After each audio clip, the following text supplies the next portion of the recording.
Assalamualaikum warahmatullahi wabarakatuh. Kami dari kelompok 4 akan mempresentasikan hasil diskusi kelompok kami dari praktikum yang telah kami lakukan, yaitu formulasi dan evaluasi kapsul bahan alam. Pada mata kuliah formulasi sediaan bahan alam, adapun ibu dosen pengampu yaitu Apoteker Apramita Yuli Pratiwi MSc. Berikut daftar nama anggota kelompok 4 yaitu yang pertama, Kesya Adelia Muktiba Putri, yang kedua Lisa Agustin, yang ketiga Nikmatus Salsabila, yang keempat Murika Rahmawati, dan yang terakhir Regita Ruhayati. Tujuan: mahasiswa memperoleh pengetahuan dan keterampilan tentang formulasi sediaan kapsul dan kontrol kualitasnya. Selanjutnya adalah dasar teori. Kapsul adalah sediaan padat yang terdiri obat dalam cangkang keras atau lunak yang dapat lunak. Cangkang umumnya terbuat dari gelatin, bisa juga dari pati atau bahan lain yang sesuai. Pernyataan ini kami kutip dari Departemen Kesehatan Republik Indonesia tahun 1995. Kapsul adalah sediaan padat yang terdiri dari obat dalam cangkang keras atau lunak yang dapat larut, umumnya terbuat dari gelatin. Kapsul ada dua jenis, yaitu kapsul lunak dan kapsul keras.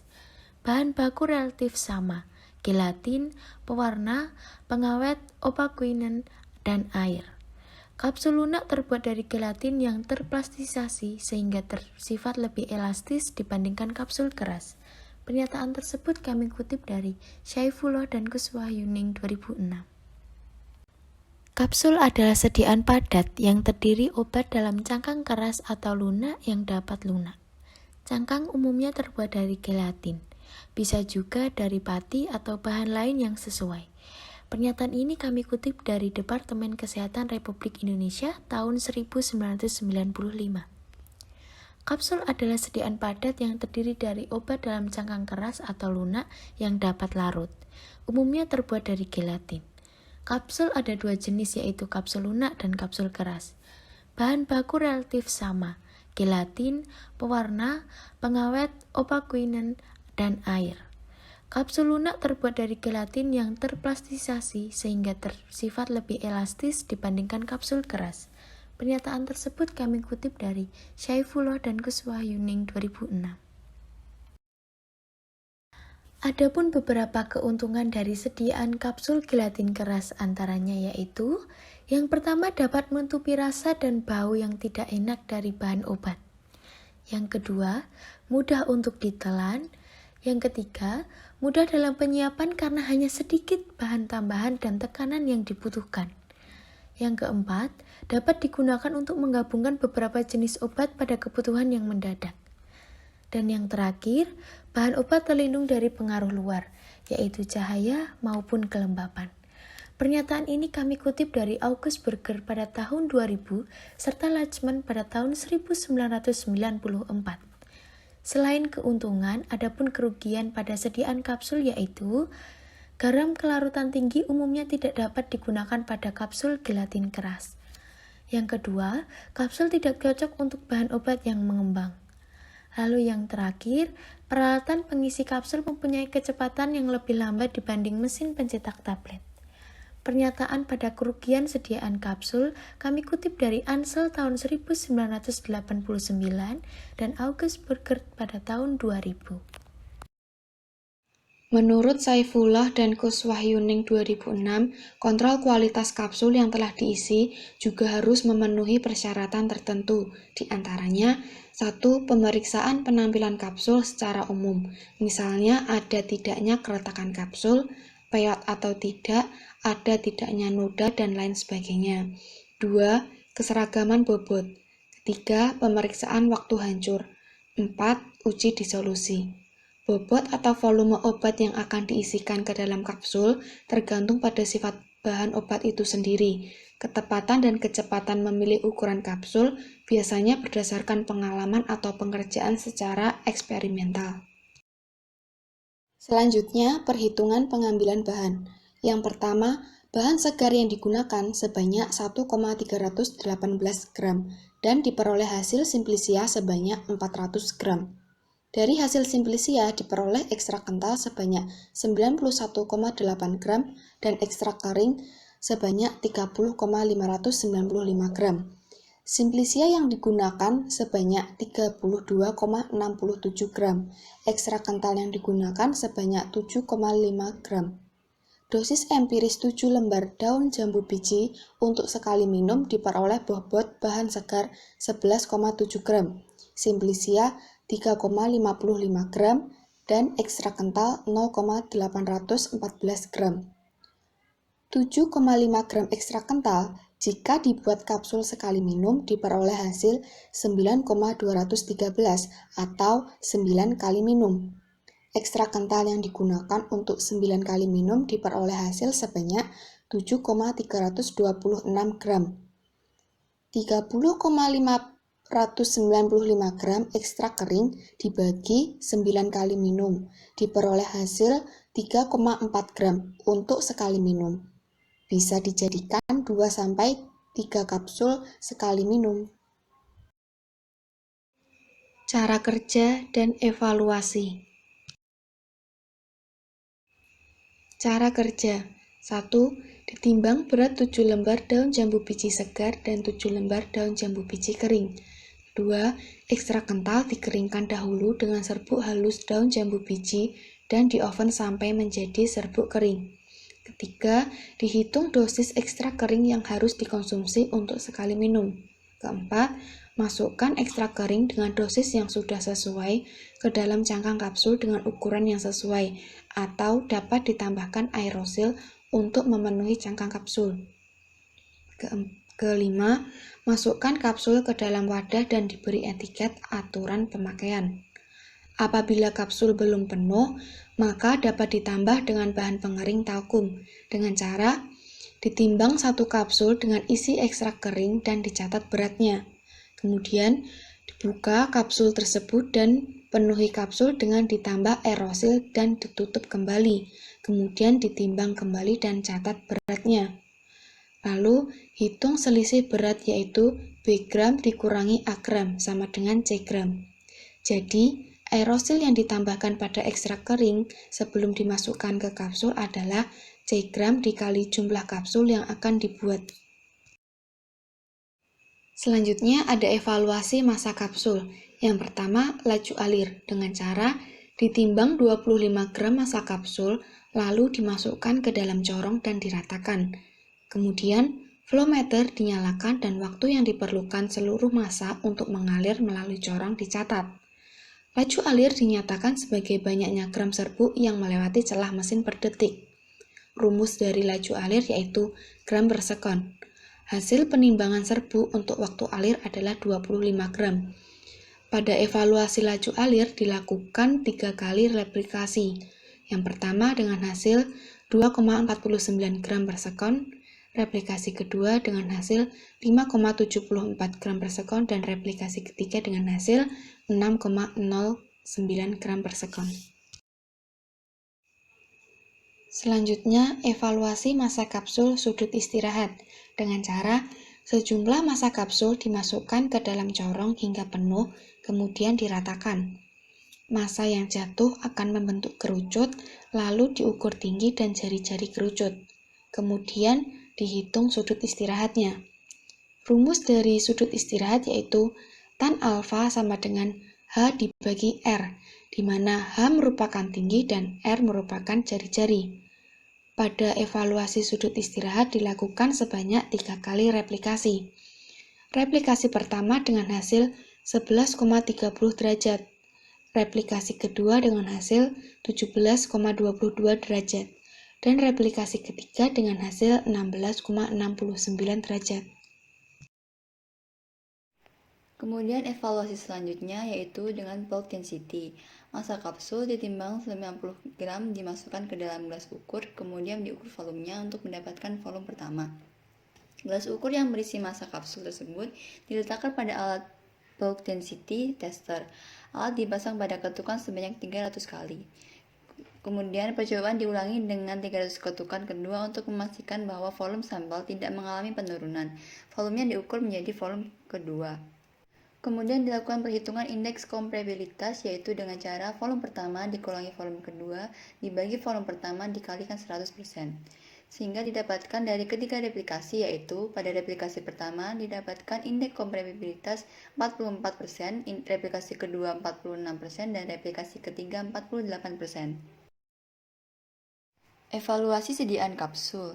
Pada evaluasi sediaan kapsul yang pertama dilakukan evaluasi terhadap keseragaman bobot dengan cara yaitu ditimbang 20 kapsul, timbang lagi satu persatu, dikeluarkan isi semua kapsul, timbang seluruh bagian cangkang kapsul. Kemudian hitung bobot isi kapsul dan bobot rata-rata tiap isi kapsul. Perbedaan dalam persen bobot isi tiap kapsul terhadap bobot rata-rata tiap isi kapsul tidak boleh lebih dari 2 kapsul yang menyimpang lebih besar dari harga yang ditetapkan oleh kolom A, dan tidak satu pun kapsul yang menyimpang melebihi yang ditetapkan oleh kolom B. Data dari bobot kapsul dan bobot rata-rata kapsul kemudian dihitung dengan rumus deviasi, yaitu dengan bobot kapsul dikurangi bobot rata-rata, kemudian dibagi bobot rata-rata dikalikan 100%. Rata-rata dari bobot kapsul yang dibuat yaitu 0,57 gram. Evaluasi selanjutnya yaitu waktu hancur. Menurut Farmakope Indonesia edisi ketiga, kecuali dinyatakan lain, waktu hancur kapsul adalah tidak lebih dari 15 menit. Waktu hancur ditentukan untuk mengetahui waktu yang diperlukan oleh kapsul yang bersangkutan untuk hancur menjadi butiran-butiran bebas yang tidak terikat oleh satu bentuk. Cara dari pengukuran waktu hancur yaitu sejumlah 6 kapsul dimasukkan pada masing-masing tabung pada keranjang yang di bawahnya terdapat baja kasa berukuran 10 mesh. Kemudian digunakan media air bersuhu 37 derajat Celcius dan dilakukan pengamatan terhadap kapsul. Semua kapsul harus hancur kecuali bagian dari cangkang kapsul. Kemudian bila satu atau dua kapsul tidak hancur sempurna, pengujian diulangi dengan 12 kapsul lainnya. Tidak kurang dari 18 kapsul yang diuji harus hancur sempurna. Kemudian dicatat waktu yang diperlukan kapsul untuk hancur sempurna.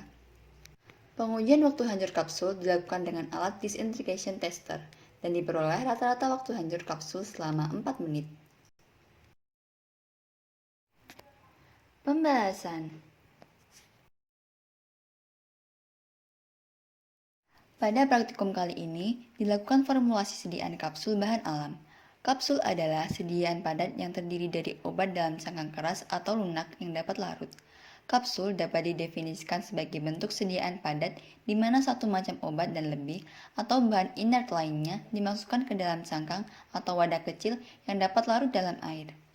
Kapsul biasanya dikehendaki secepat mungkin larut dalam lambung dan melepaskan isinya. Tetapi, untuk tujuan tertentu, kapsul dirancang untuk melewati lambung masuk ke dalam usus sebelum larut. Dalam praktikum yang dilakukan menggunakan zat aktif ekstrak daun jambu biji. Daun jambu biji memiliki khasiat untuk mengatasi diare, demam berdarah, perut kembung, serta dapat mengatasi radang lambung. Di dalam pembuatan kapsul juga terdapat bahan talkum. Talkum pada kapsul berfungsi sebagai bahan pelicin. Berdasarkan fungsinya, bahan pelicin talkum berfungsi sebagai glidan. Selanjutnya pembahasan evaluasi masa kapsul. Poin pertama adalah laju alir.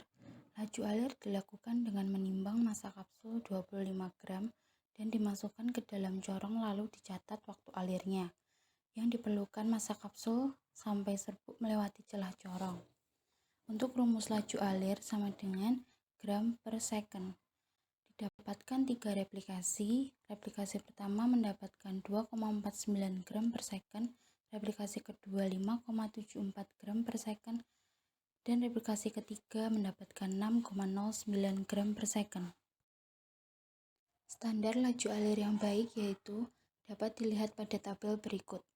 Berdasarkan standar laju alir yang baik, hasil replikasi massa kapsul pada praktikum didapatkan replikasi pertama dalam kategori sukar dikarenakan masuk ke dalam rentang laju alir 1,6 sampai 4. Pada replikasi kedua dan ketiga termasuk ke dalam kategori baik dikarenakan masuk ke dalam rentang laju alir 4 sampai 10. Poin yang kedua, sudut diam. Sejumlah massa kapsul dimasukkan ke dalam corong hingga penuh. Kemudian diratakan lalu diukur tinggi massa kapsul dan jari-jari massa kapsul yang sudah terjatuh dalam corong. Untuk rumus dari sudut diam, tinggi dibagi diameter. Terdapat 3 replikasi. Yang pertama menghasilkan 11,30 replikasi kedua 17,22, dan replikasi ketiga 16,69. Untuk kategori studium dapat dilihat pada tabel berikut. Berdasarkan standar laju alir yang baik pada masa kapsul yang dibuat pada praktikum tidak memenuhi standar karena berada di bawah rentang 25. Poin yang ketiga, bulk density dan tapered density. Massa kapsul ditimbang 50 gram dan dimasukkan ke dalam gelas ukur, lalu diukur volume awal dan dihentakkan lalu diukur volume akhirnya. Untuk rumus dari bulk density yaitu volume awal dikurangi volume akhir dibagi volume awal dikali 100%. Terdapat 3 replikasi. Replikasi pertama mendapatkan 44%, dan replikasi kedua mendapatkan 46%, dan yang terakhir replikasi ketiga mendapatkan 48%. Untuk kategori indeks kompresibilitas dapat dilihat pada tabel berikut. Berdasarkan standar indeks kompresibilitas dapat dikatakan bahwa ketiga replikasi massa kapsul termasuk ke dalam kategori yang sangat buruk sekali, dikarenakan indeks kompresibilitasnya lebih dari 38%. Evaluasi sediaan kapsul. Uji keseragaman bobot.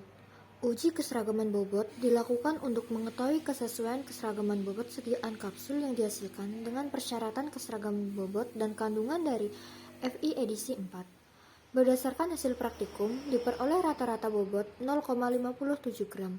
Maka dari itu, menggunakan ketentuan bobot rata-rata kapsul lebih dari 120 mg untuk kolom A 7,5% dan kolom B 15%, di mana tidak satu pun tablet melenceng dari ketentuan yang digunakan. Yang kedua, terdapat uji waktu hancur. Uji waktu hancur bertujuan untuk menetapkan kesesuaian batas waktu hancur pada masing-masing monografi, kecuali pada etiket yang dinyatakan bahwa kapsul digunakan untuk pelepasan kandungan obat secara bertahap pada jangka waktu tertentu. Persyaratan waktu hancur kapsul tidak boleh lebih dari 15 menit. Berdasarkan hasil praktikum, waktu hancur kapsul berada pada angka 4 menit. Maka hal ini menunjukkan bahwa waktu hancur kapsul sudah sangat baik. Kesimpulan, kapsul dapat didefinisikan sebagai bentuk sediaan padat di mana satu macam obat atau lebih atau bahan inert lainnya dimasukkan ke dalam cangkang atau wadah kecil yang dapat larut dalam air. Berdasarkan evaluasi massa kapsul menunjukkan bahwa massa kapsul yang memenuhi dan tidak memenuhi persyaratan pada pengujian bulk density dan tapered density sudut istirahat, sedangkan pada 2 dari 3 replikasi uji laju alir menunjukkan massa kapsul memiliki laju alir yang baik. Berdasarkan evaluasi sediaan kapsul menunjukkan kapsul memenuhi persyaratan keseragaman bobot dan waktu hancur. Berikut terdapat daftar pustaka yang kami gunakan untuk pembuatan laporan sediaan kapsul. Sekian presentasi dari kelompok kami, kurang lebihnya kami mohon maaf. Sekian, terima kasih. Wassalamualaikum warahmatullahi wabarakatuh.